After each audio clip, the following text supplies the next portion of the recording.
Hello and welcome to this new episode of the Bible Online Learner.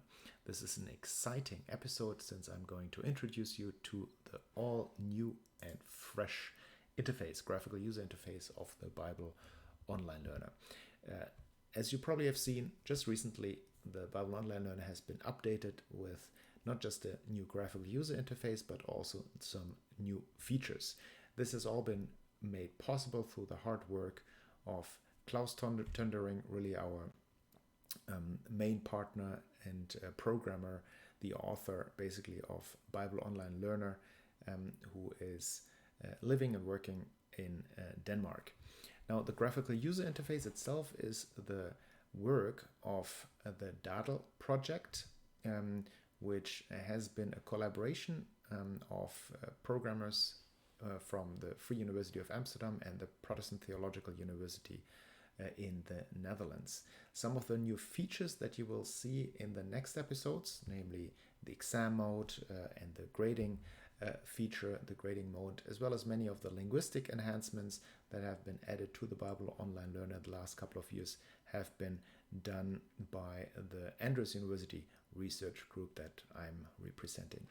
Klaus Tundering is represented here with his SRIT consulting, and without him we really could not have done anything of this.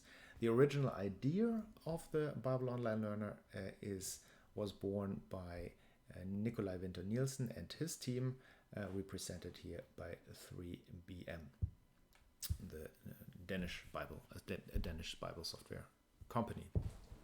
Okay, good. Let's dive into this new graphical user interface. You see we have new color setups. We have also a little bit of a rearrangement of where you can see the buttons that you need. You can directly obviously go to reading of a text, be it for example an Old Testament text, or be it a New Testament text when you go here to the Greek New Testament. So let's for just now have a look at the first 10 verses of Genesis chapter 1. You can click on display and then you see here our new interface. You see that still on the right side we have our pop-up window that gives you all the information, lexical and morphological information about each word. You can now change the linguistic information displayed by clicking here on My View. In My View you see here the different levels of linguistic units that you can further specify. So for example, if you want to see the sentences, you can now click here on show each sentence. You can say I want to have a sentence in each line. You can go to clause and say I want to now have the clause, for example, the clause types. Obviously here ex-katale clauses, the ex-katale clause, nominal clause, and so on. Or here VC, verbal clause, nominal clause, and so on.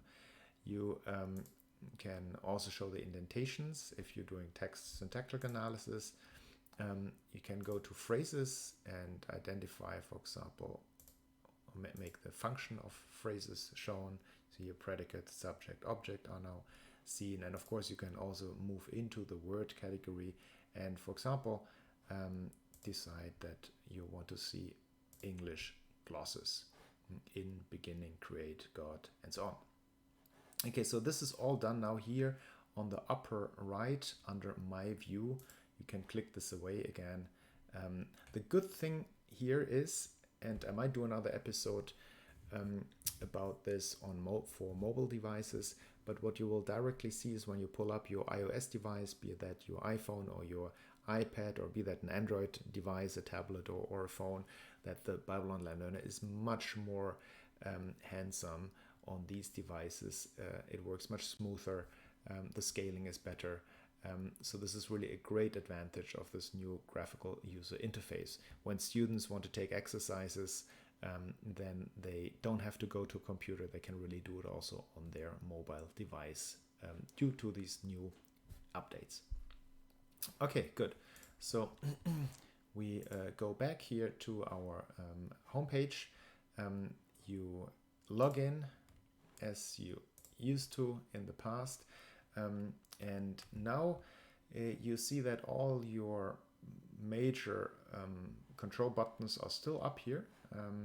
You can change here your language into your preferred language, and it will translate everything into your preferred language, Portuguese. Let's go back here to English. Then you have your administration button. Since I'm an instructor, I have much more options here to click and navigate through. If you're a student, you will have less. Then you still have here your My Data. Again, there are a couple of new features like great quizzes that are added for those who are instructors. And then, as usual, you have your display of text, exercises, and then something added here, exams.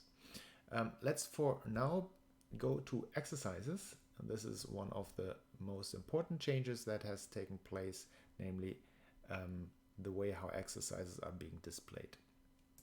So probably usually you get a link to the exercise that your instructor or professor wants you to do. For now, I'll just go through the folder system and click something. So let's go here, for example, simple vocab test. So what you see here is now that again, you have the My View, which was previously here in this left upper corner. Here you can specify again what you want to see. If you're allowed to by the teacher, you're allowed to actually have more information visible in this exercise. Obviously, I have disabled many of the of the showing of grammatical features. That's why some of the things don't show up even when I try to click them. Okay, good. So, but the most important thing that has changed now is, besides the fact that you can do this exercise nicely on an iPad or an iPhone or any other Android device, is that you don't see now different entries or questions for one entry. You see, we have one word, behold, the next word is made visible by clicking on this button or swiping. So now you see the next word. And now you see the next word. So don't make the mistake to click on next.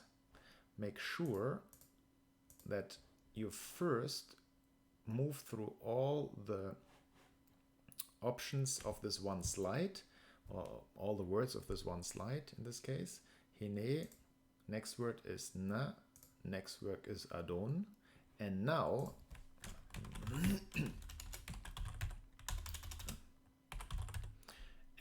you can click on next. So now we're on the next slide, and again this next slide obviously has several words that you are to translate. Terem and then shachaf. So make sure that you put your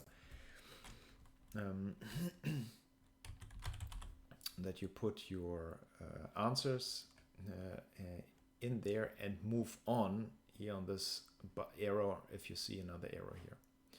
Only when you have filled in everything, then you click on next.